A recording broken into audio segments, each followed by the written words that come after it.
Time now is 6:02, and today an FDA advisory panel is set to start talking about boosters for both the Moderna and the Johnson & Johnson vaccines. They authorized a booster of the Pfizer vaccine just a couple of weeks ago. And the panel is expected to talk about whether people who got the vaccines who need a booster, and if so, who would qualify when. And this morning, Rob is taking a closer look at what we know about these two boosters right now and how many people locally have already gotten theirs. Rob? Yeah, one of those numbers we're really watching, Haley. So far, more than 201,000 people in Indiana have gotten their booster dose as of yesterday.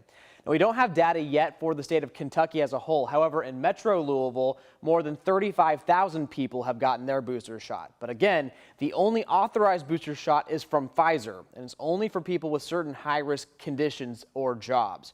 Now, while regulators authorize those parameters for Pfizer's booster, we don't know if that will be the case for Moderna or Johnson & Johnson. What we do know is a lot of people who got those shots originally are eager for a decision of some kind to be made. Once they're approved and I can get it, then I definitely will. I'll be 74. And, you know, at my age, I certainly don't want to end up in a hospital on a ventilator.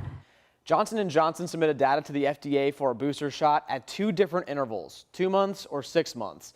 They said in their submission to the FDA that 6-month is recommended and the 2-month extra dose would be just for some situations.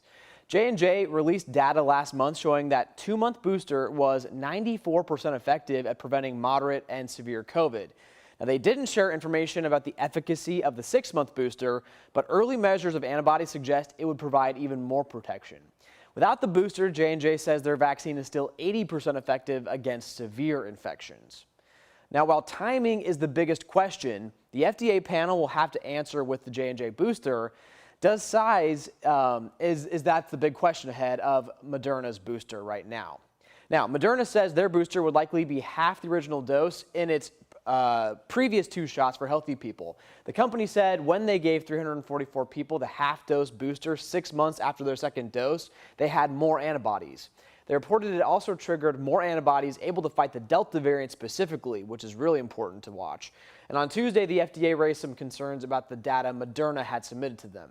But guys, the FDA panel isn't expected to make a decision for at least another week, so that's something we're going to be watching in the coming days. Definitely will, and a lot of developments with that too. Thank you, Rob.